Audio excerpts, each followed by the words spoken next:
This land is mine. God gave this land to me. This brave and ancient land to me. And when the morning sun reveals her hills and plains, then I see a land where children can run free. So take my hand and walk this land with me, and walk this golden land with me. With the help of God, I know I can be strong. To make this land our home, if I have to fight, I'll fight to make this land our own. Until I die, I'll fight to make this land our own. Now, I didn't know the origins of this song then, and thought the words, this land, meant this earth. And me meant everybody. So I really liked it and learned it by heart, memorizing every word. And as I grew up and became interested in history, I read much about the horrors of the Second World War, and specifically of the Holocaust and the extermination of the Jews under Nazism. So much so, I made it a point to visit former Jewish ghettos and memorials in former concentration camps in my travels in Europe. Of course I was moved. Who wouldn't be? Now, many decades later, when all of the wars and conflicts I knew as a young girl have long ended, the Israeli-Palestinian conflict is still raging. But now I understand the conflict better. I was outraged when I read about the massacres of Palestinians in the Sabra and Shatila refugee camps, and about the intifadas. I began to pay attention to the conflict and learned, amidst the complexities, atrocities, and individual tragedies on both sides, about the dispossession of the Palestinians from their lands and homes, and the injustices they have been inflicted with. Now, I also understand better the meanings of Exodus. Now, I know not just the biblical exodus of Israelites from slavery in Egypt. And I know this biblical exodus has also served as inspiration and model for other oppressed groups in the West, from early Protestants fleeing persecution in Europe to 19th and 20th century African Americans striving for freedom and civil rights. But now, I also see a contemporary exodus of Palestinians. Palestinians forced from their lands and homes under conditions of immense suffering and humiliation. There are now 2 to 3 generations of Palestinians still living in refugee camps and squeezed into a shrinking Gaza. I have seen many images of their dispossession and suffering, but one that stays with me is of an elderly Palestinian woman hugging her olive tree as an Israeli army vehicle closes in to claim her farmland. Just as with Jewish ghettos and concentration camps in Europe, of course I am moved. Who wouldn't be? How can the dispossession of the Palestinians and the historical suffering be ever acceptable and justifiable? Now, when I revisit the lyrics of the song Exodus, I think how apt they are for the Palestinians too. They have their ancestral land, and they are entitled to struggle for their own golden land. And I still like my youthful interpretation of the song, that God made this earth for me and everybody, and that we are all God's chosen people. One Facebook friend commented on my page that peace does not seem possible in Palestine. She wrote, "This kind of war, how do they almost always end? There seems to be no other way than violence." And she imagined, in a story she's writing, of the earth opening its mouth and engulfing the people, turning them into another holy mountain 10 million years later. Another Facebook friend pointed out that some scholars believe that Jerusalem will be the center stage of the end of history. Yes, I do think the Israeli-Palestinian conflict is even too complicated for most of us to understand fully. And each of us will make our own conclusive statements and judgments. And yes, there are wars and fights to be fought. And it is true that some wars last a long time, and that wars are part of human behavior and history. But so too is human history that of peace and the search for peace. The ever-present value in human behavior is also always to find workable and durable peace. For it is only with peace that humankind and societies can survive and thrive. As someone who recently spoke against the bombings of Gaza in the Palestinian Solidarity Campaign in the UK pointed out, the lesson of the Holocaust is not that the Jews are special, or that they are unique, or are eternal victims. The lesson is that we have the capacity, when we have the capacity to halt war and genocide, then we must speak against it, no matter who carries it out and who it is directed against. I recently heard a Mr. Miko Pellet lecture to Americans via YouTube. He is the son of an Israeli army general and author of the book, The General's Son. In his honest and brave speech as an Israeli peace activist, he criticized the Israeli state and army on their positions and policies towards Palestinians, including land and property seizures, and the Hannibal protocol of massive destruction practiced by the Israeli army right now. But he also went beyond criticism to advocate for peace between Palestinians and Israelis, no matter how intractable the problems seem. He gave two examples: slavery in the US and apartheid in South Africa, to show how both ended, although that seemed impossible in their time. Closer to home, the horrific Vietnam War that I read so much about as a young girl, with its secret napalm bombings, carpet bombings, and other atrocities and massacres, did also end. Peace is always possible. The wars and conflicts I knew from young are long over, but the Israeli-Palestinian one remains, and there are now new wars and conflicts. I grew up always outraged at war and injustice, and tried to help overcome them by seeking truth and peace. I'm glad to be here today to share my story of solidarity with Palestinians. May the world stand by the Palestinians and help them get the long overdue peace and justice.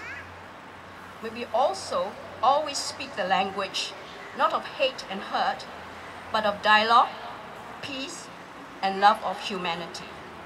May we always speak up for peace and justice, be this in Palestine, Iraq, Syria, or anywhere in the world. Thank you. Believer of humanity and peace, so I actually volunteered myself in this event to sing a Tamil song for such a meaningful event. The song that I'm going to sing today is called Vellai Pookal, which means white flowers. And just for your information, this has been composed and sung by the Oscar-winning musician A.R. Rahman. So basically a bit of info about the song before I start singing. The song basically calls for the blossoming of white flowers, which personify peace around the world. It speaks about how peace can never be compared to even the most beautiful of ballads or the sound of raindrops. And the song finally finished with a cry to end wars so that the world can wake up to a new dawn. And just for your info, I'm not a professional singer, but singing has been my passion. And this is my first stage performance, and I hope I don't disappoint any of you. So here is Vellai Pookal for you. There's no music, I'm just going to sing. So this is how it goes. Vellai Pookal ulagam engum malarave vidiyum bhoomi amaithikkaga vidigave மண்மேல் மஞ்சள் வெளிச்சம் விழுகவே மலரே சோம்பல் முறித்து எழுகவே குழந்தை விழிக்கட்டுமே தாயின் கதகதப்பில் உலகம் விடியட்டுமே பிள்ளையின் சிறு முதல் சிரிப்பில் வெள்ளை பூக்கள் உலகம் எங்கும் மலரவே விடியும் பூமி அமைதிக்காக விடிகவே காற்றின் பேச்சையும் மழை பாடும் பாடல்களும் ஒரு மௌனம் போலின்பம் தருமோ கோடி கீர்த்தனம் கவி கோர்த்த வார்த்தைகளும் துளி கண்ணீர் போலர்த்தம் தருமோ வெள்ளை பூக்கள் உலகம் எங்கும் மலரவே விடியும் பூமி அமைதிக்காக விடிகவே எங்க சிறு குழந்தை தன் கைகள் நீட்டிடுமோ அங்கு தோன்றாயோ கொள்ளை நிலவே இங்கு மனித இனம் போரோய்ந்து சாய்ந்திடுமோ அங்கு கூவாயோ வெள்ளை குயிலே வெள்ளை பூக்கள் உலகம் எங்கும் மலரவே விடியும் பூமி அமைதிக்காக விடிகவே. Thank you so much. Sajak yang saya akan bacakan bertajuk Doa untuk Gaza. Ya Allah, Ya Rabbi, apalah takdirnya bulan hitam di Gaza. Lautan lumpur membakar subuh. Apalah dosa dan munajatnya. Anak-anak diseksa, dibunuh, dirogol. Embun pagi saksi sepi. Sinar bintang menyepi diri. Betapa aibnya. Berpuluh tahun dijajah, dilapah. Dengan lantang mereka menzinai hati nurani. Dengan bongkaknya kereta kebal membedil seluruh jantung. Seluruh keimanan bergetar menggelepar. Betapa beraninya mereka menginjak dada suburmu. Alangkah aibnya diri ini. Seluruh dunia Islam menyaksikanmu dengan tangan terikat, dengan lemah kudrat. Ya Allah, Ya Rabbi, kembalikanlah nurnya Islam. Kembalikanlah kekuatan persaudaraan Islamku. Jangan mereka dialpakan dari persaudaraan ini. Janganlah mereka hanya berdoa untuk syurga diri sendiri. Mengertikanlah mereka bahawa hidupku, matiku hanya untuk Allah semata. Ya Allah, Maha Besar, Maha Mengasihani, lihatlah bumi Gaza diinjak, diradak, dirogol, dicabul. Sedangkan seluruh saudara-saudara Islammu asyik menadah tangan, menadah ihsan. Takut kepada kuasa durjana, rela melihat, menyaksikan bulan hitam di Gaza. Embun menjadi racun berbisa, langit menjadi merah terbuka, lautan berapi, dan manusia Islamku beku, rindu. Ya Allah, Kau laknatilah mereka. Laknatilah mereka yang menodai bumi Gaza. Kau laknatilah mereka. Sekian, terima kasih. When will there be peace? They all said, when they stop. When will we live in peace? They all said, when they stop. When will we ever see peace? They all said, when they stop. When they stop, when they stop, when they stop.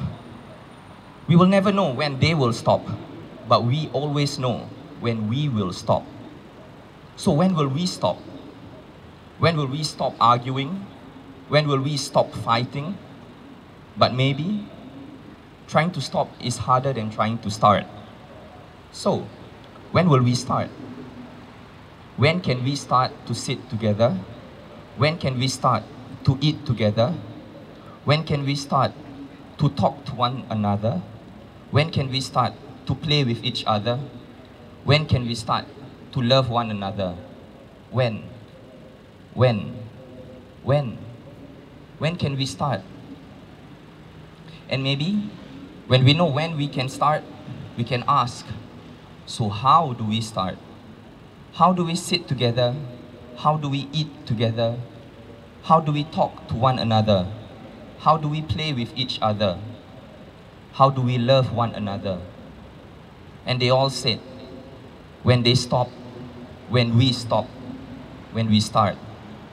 When we start to sit together, when we start to eat together, when we start talking to one another, when we start to play with each other, we will start to love one another, we will start to have peace, we will start to live in peace, and we will start to be in peace. And that's all, everyone. Thank you. I'll be reading two short poems in Malay. First, just the poem entitled Gaza Melahar, which translated as Gaza Burns, which tells about the tragedy that's happening in Gaza. And second poem is called Kasih Seorang Seniman, an Artist's Love, which actually portrays our love for humanity. So the first poem, Gaza Melahar.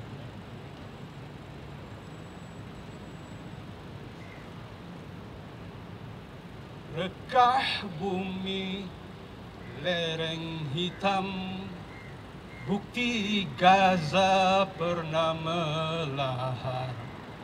Rekah hati relung legam, bukti diri pernah terbakar oleh dosa dan sepi. Langit merah, pasir berdarah, bahang bara akhirat merentung jiwa.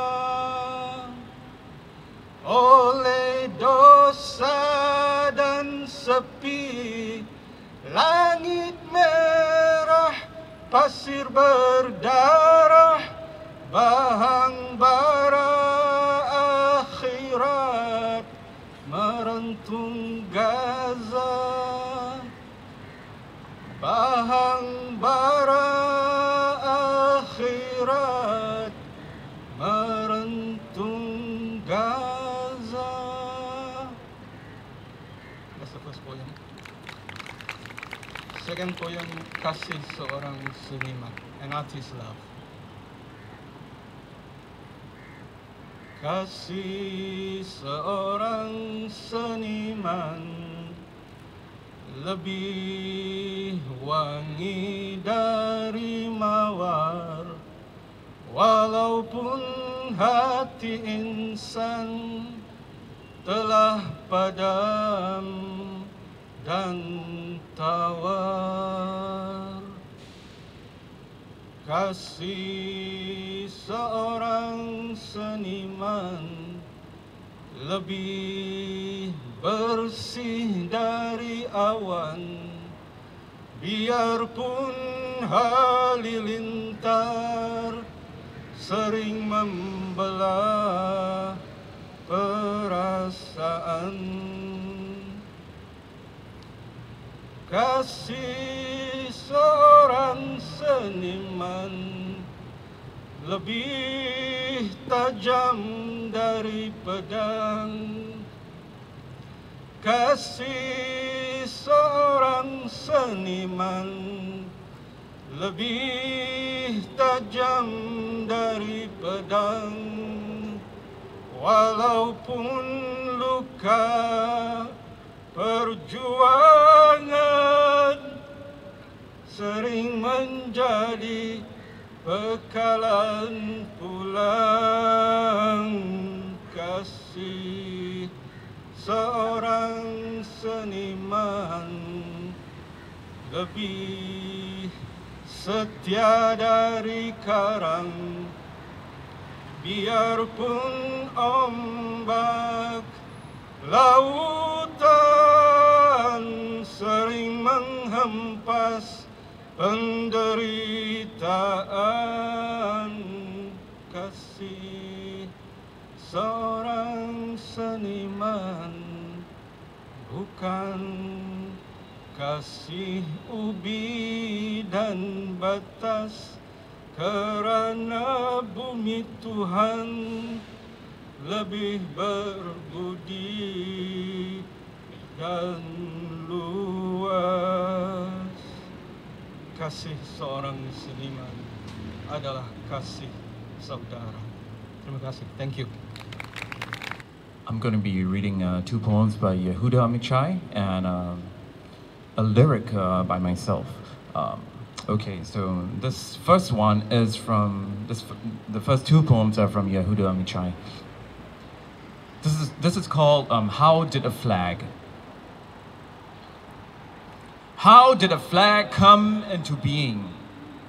Let's assume that in the beginning there was something whole, which was then torn into two pieces, both big enough for two battling armies, all like the ragged striped fabric of a beach chair in an abandoned little garden of my childhood, flapping in the wind. This too could be a flag, making you arise to follow it or to weep at its side, to betray it or to forget. I don't know. In my wars, no flag bearer marched in front of the grey soldiers in clouds of dust and smoke.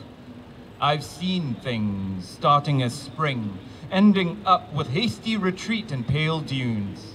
I'm far away from all that, like one who in the middle of a bridge forgets both its ends and remains standing there, bent over the railing to look down into the streaming water. And this, too, is a flag. One more by Yehuda Amichai. This one is called One Sees All Kinds of Things. Most of his poems, the title is the first line of the poem. One sees all kinds of things, said a Swedish officer observing at the armistice line. All kinds of things, and said nothing more. One sees a lot of things, said the old shoeshine man by the Jaffa gate, when a Swedish girl in a very short dress stood above him, without looking at him with her proud eyes. The prophet who looked into the opening heavens saw, and so did God, all kinds of things down there beyond the smoke. And the surgeon saw when he cut open a cancerous belly and closed it again. One sees all kinds of things, said our ancestor Jacob on his bed, after the blessing which took his last strength. All kinds of things, and he turned towards the wall and died.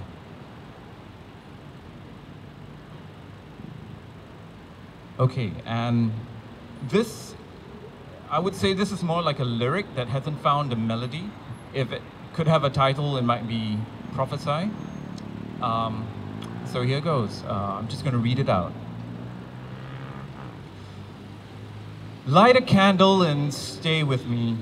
In the cities, on the streets, deep in your rooms where bomb-proof doors are shut against the howl of war. Light this moment and pray with me for your children out on the seas, where our fathers once spread the nets, but where today there's only death. Oh, holy men, if you prophesy, can you tell me why someone always dies? Oh, holy city of pilgrim pain, now blood and ashes and bones remain. Light the struggle with will to hope. Someone's watching who holds no rope. And while missiles whine and tanks roll on, and we walk this line from days long gone. O holy men, in the name of God, can you tell me why all our words are swords? O broken land that heaves in pain, I wish you comfort. May peace come again.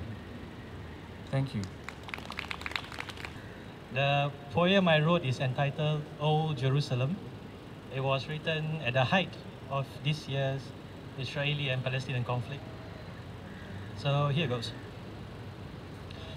O Jerusalem, I stand at your gates, your soil smeared by blood of martyrs, your trees watered by tears of orphans.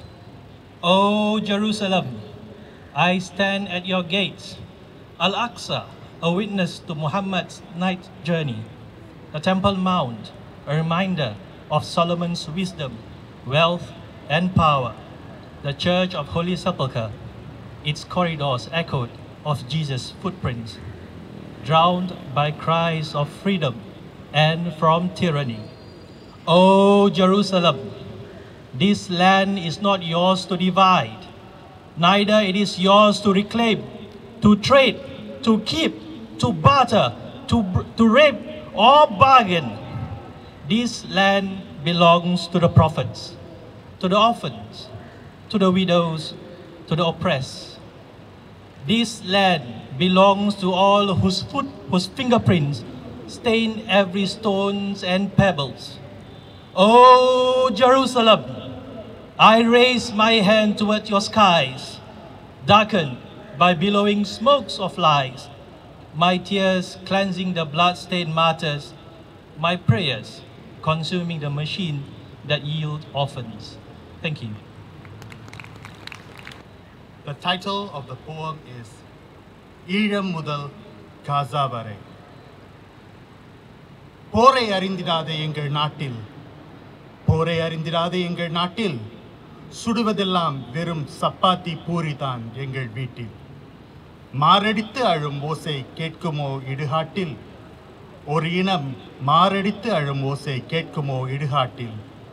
எனக்கும் கூட கேட்கவில்லை channel 4வின் கொலை நிலம் அரை செவிட்டில். விளையாட்டு திடலில் பிள்ளைகள் இல்லை, சடலங்கள். மருத்துவமனையில் மருந்துகள் இல்லை, ஷெல்கள். வானொலியில் இன்னிசை பாடல்கள் இல்லை, அபாய சங்கொலிகள். எல்லா மகிழ்ச்சியும் எங்கே போனது ஓவர் நைட்டில்? விடுவிப்பேன் என்று சொன்னவர்களும் குற்றமற்றவர்கள் இல்லை, சந்தர்ப்பவாதிகள். அமைதி தேவை என்று சொன்னவர்களும் அரசு படையினர் இல்லை, அடக்குமுறையாளர்கள். மனித உரிமை என்று கூறினவரும் கை கொடுக்கவில்லை, ஆண்மையற்றவர்கள்.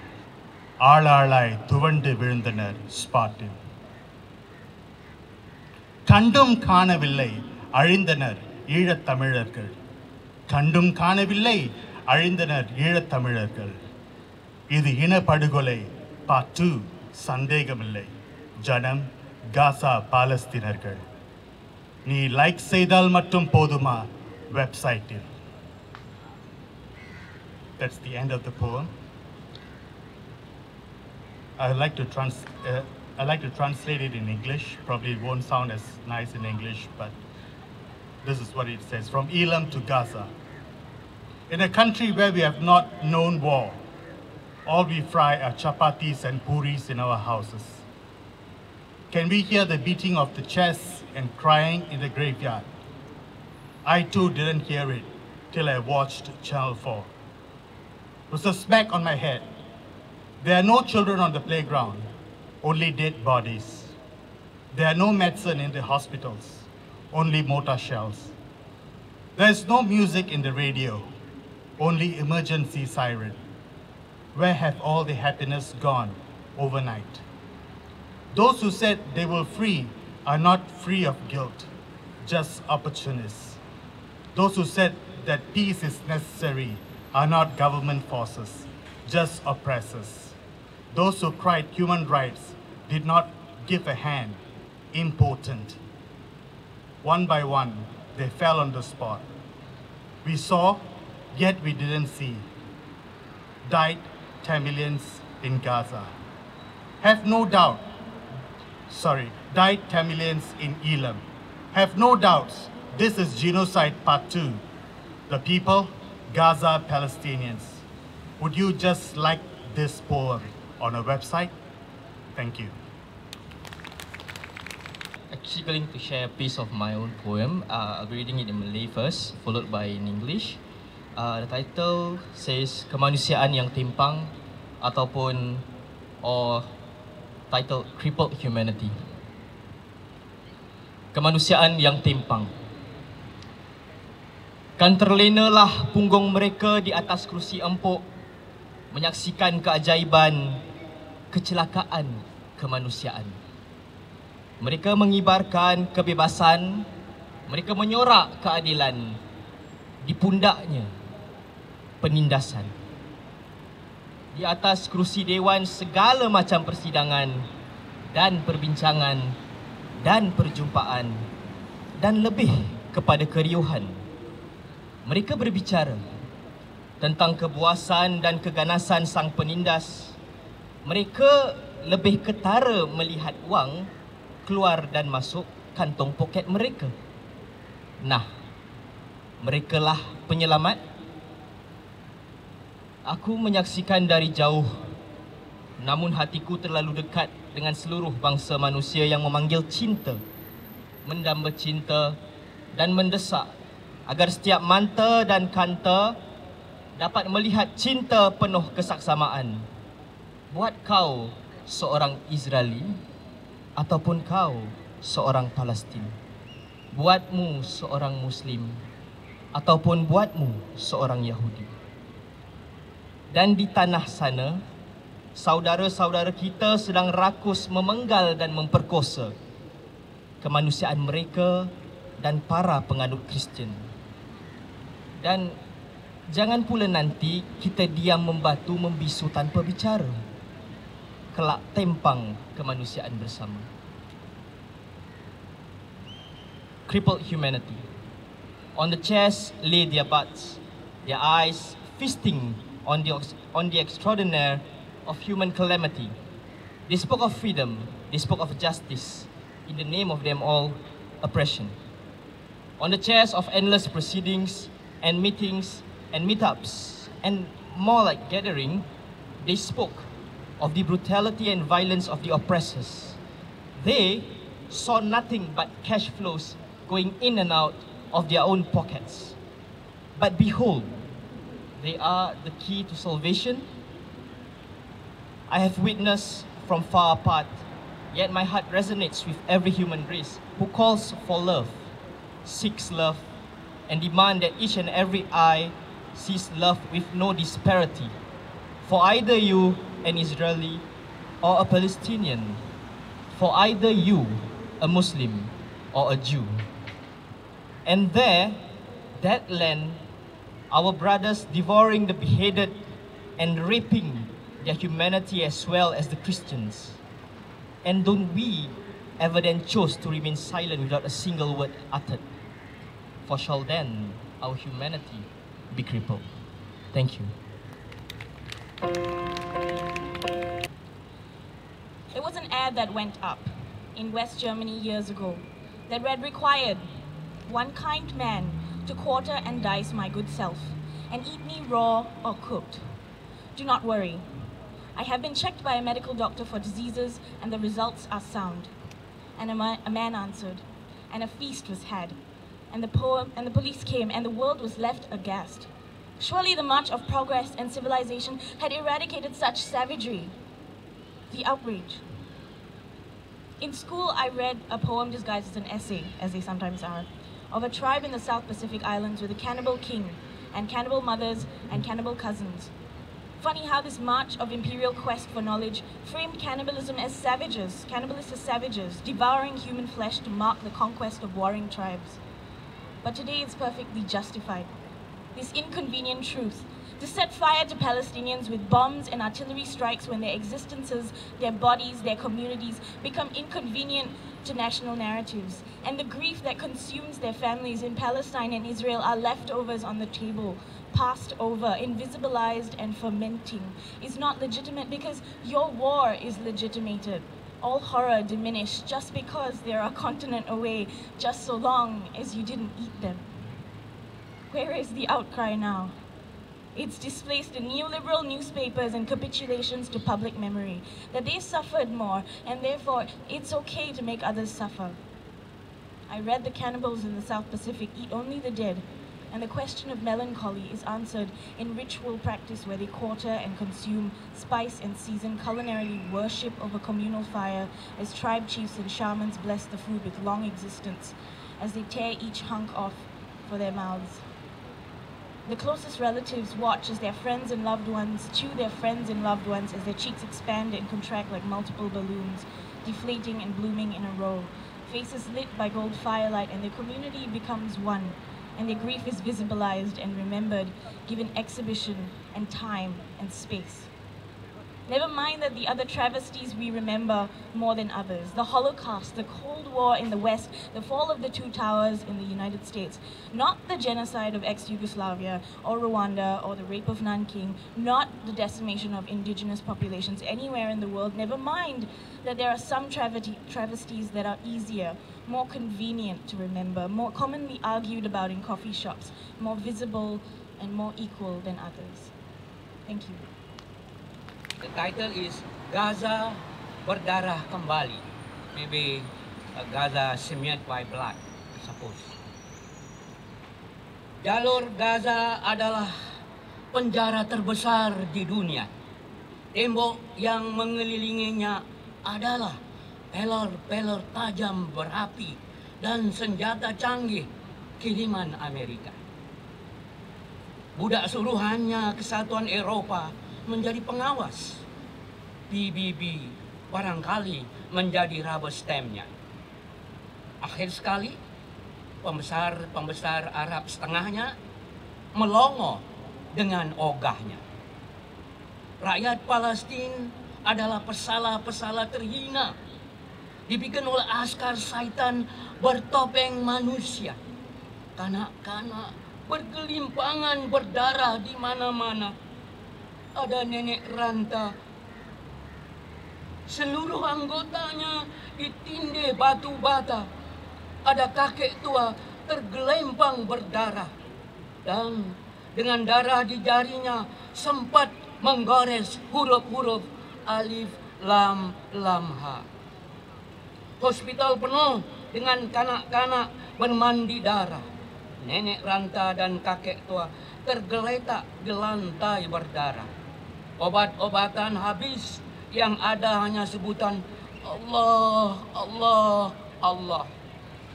Mayat-mayat yang tak bertempat di Mayuri bergelempang di lantai.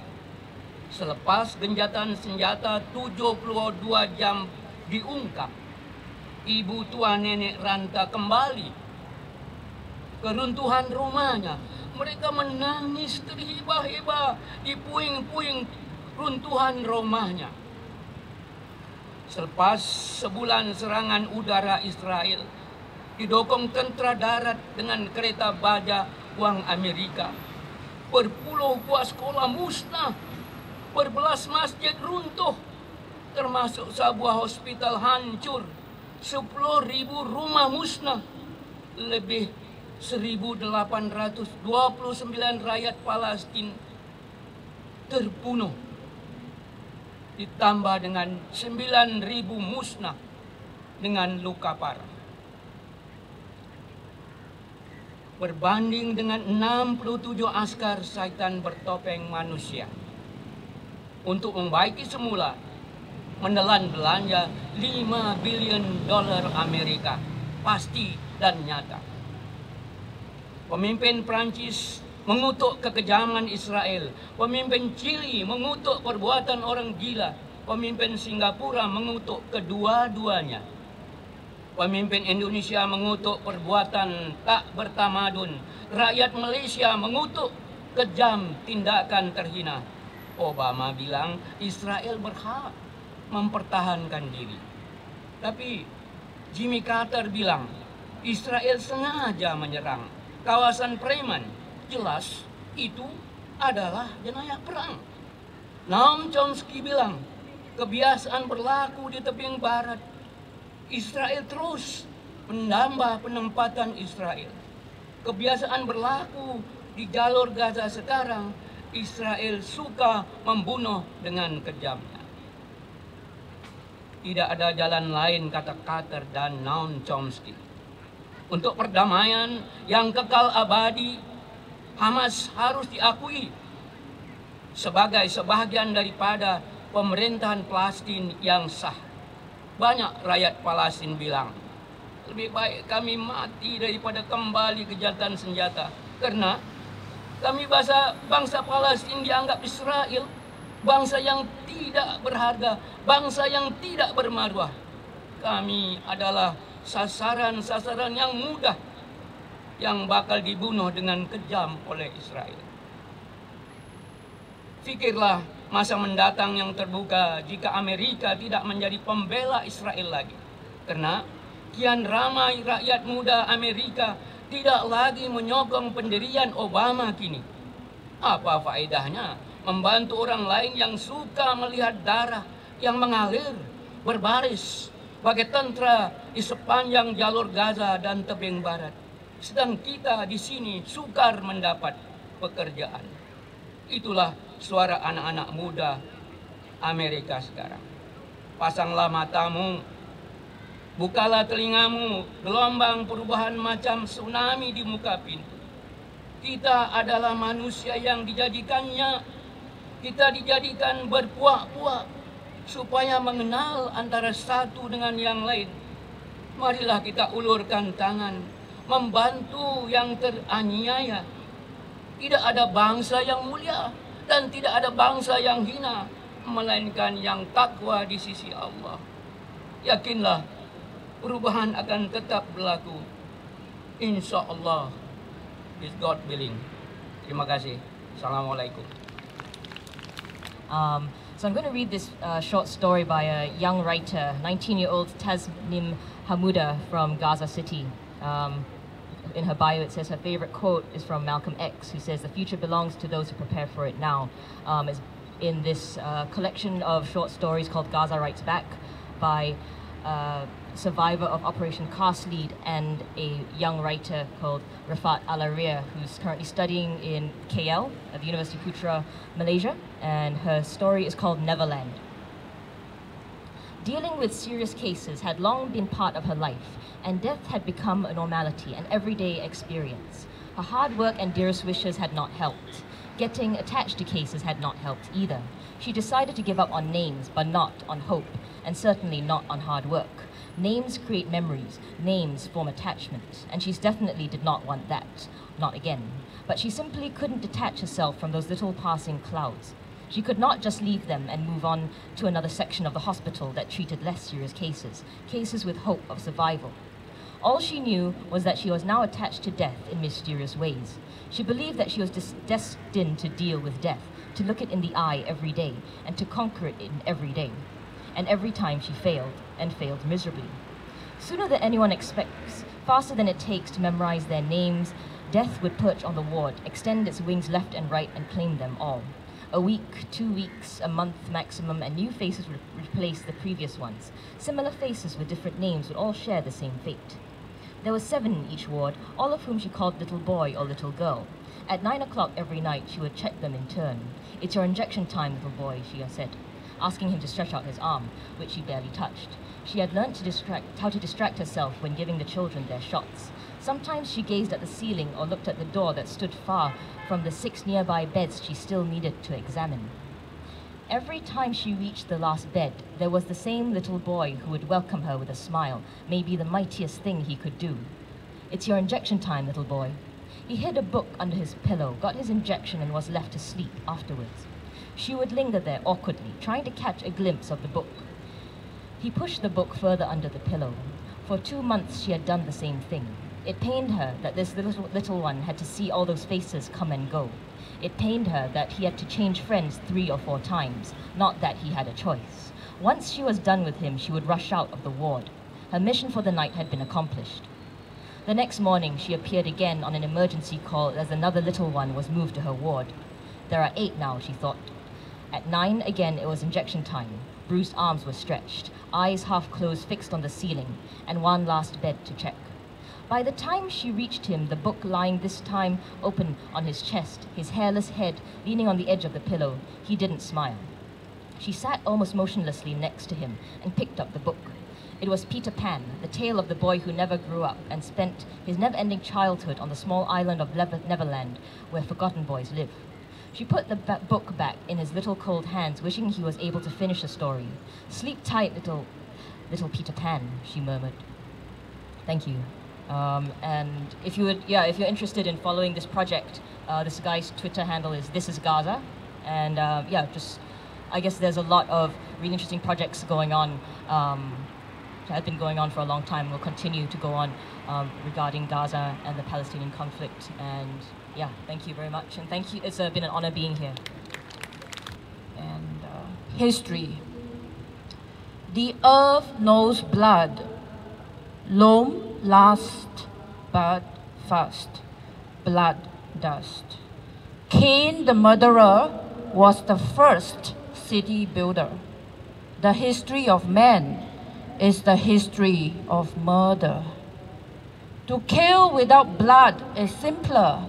We learned from the city's first maker.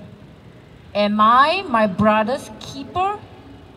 No need to kill when you can make a man new, with wages that feed hunger, with laws that cripple labor. The history of man is the history of murder. And the next poem, I wrote this just for this occasion, and I feel that that peace is actually us being given the luxury of our petty, normal, everyday pains and complaints, and that the people in Gaza do not have such a luxury, and I wish for them the happiness of small things, or the sufferings of small things, which we have, and that's a great luxury. And this poem is called Peace, a Portrait.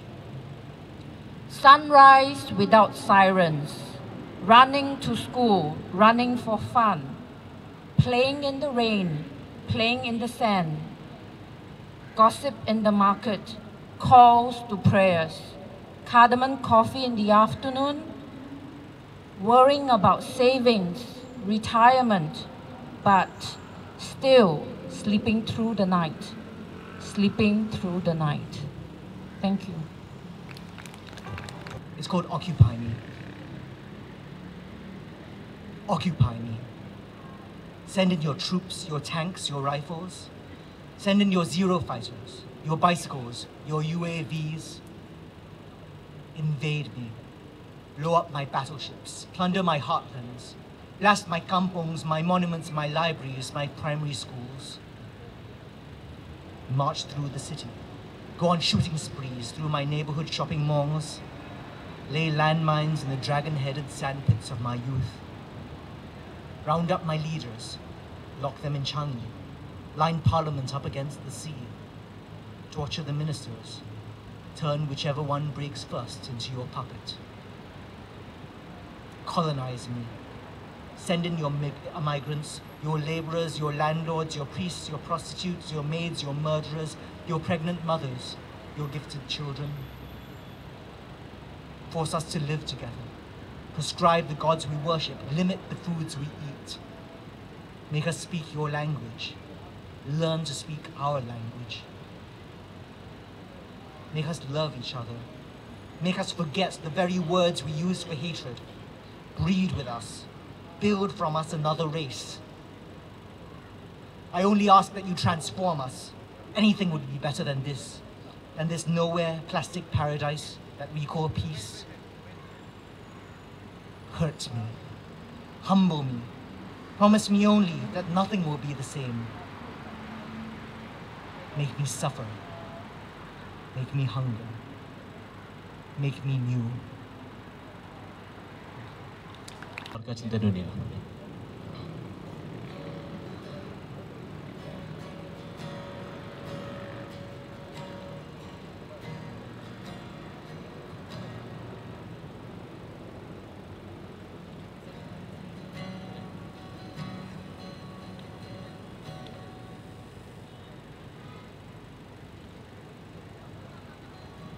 Something wrong with the DI box.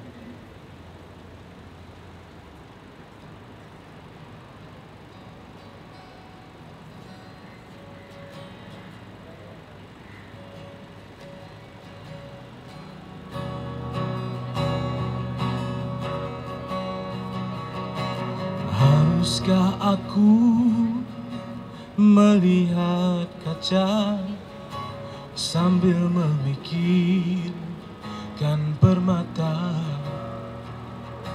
ataukah harus aku merenung ke arah awan sambil bermenung? Karena di dalam diri ada sengketa, ada sesuatu yang membelenggu, mencari damai yang sebenarnya telah ku dengar dari bisikan bayu. Katanya kau harus melihat dunia dari kacamata anak-anak yang tak melihat dewasa. Kau harus mendengar rintihan ibu-ibu yang sentiasa merindu damai bumi yang satu.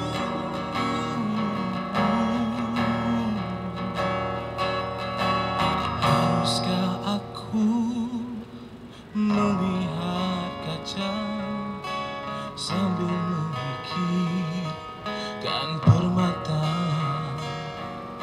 ataukah harus aku merenung ke arah awan sambil bermenung?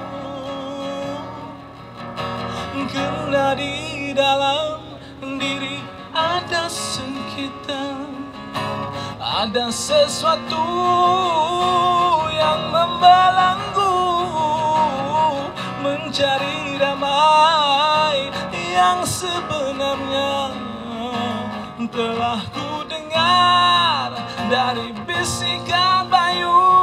Katanya kau harus mendengar rintihan ibu-ibu yang sentiasa merindu damai bumi yang satu.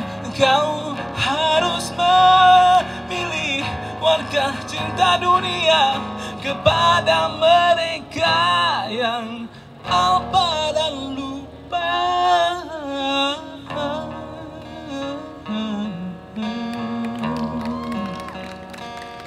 Thank you. This is Fadil. Thank you, Aqmal, for that wonderful performance. And thank you everyone for coming today and spending your Sunday afternoon at this Solidarity Poetry Reading with Gaza. Now, before we come to our final item on the program, which is the Candlelight Vigil, I would like to say a few words about activism, the notion of solidarity and justice in general. But before I do so, can I please invite you to light your candles and come to the center to huddle for a while. Just come to the center, light your candles and come to the center. There will be lighters being passed around. So before we proceed to our, okay, so first I would like to echo what Lai Ah Eng mentioned in the opening of a speech and talk about the need to stand up against injustice everywhere and not just in Gaza. It's actually quite easy to be outraged when something bad happens to your own tribe or your own people, but we have to learn to expand our range of empathy so that it encapsulates all of humanity and not just the people we share something with. Our solidarity should not discriminate based on a color or faith, but it should recognize a universal human identity. Now, these past few months and weeks have been tragic for the people in the region. We have seen the violence and atrocities committed by the so-called Islamic State against religious minorities in Iraq, and the death toll in the civil war in Syria climbs even higher. So I would like to think of today's solidarity event as not just being about Gaza, but as a gesture of solidarity with all the persecuted people, the Christians, the Shia, the Yazidis fleeing from the Islamic State, and all other groups facing oppression in the world.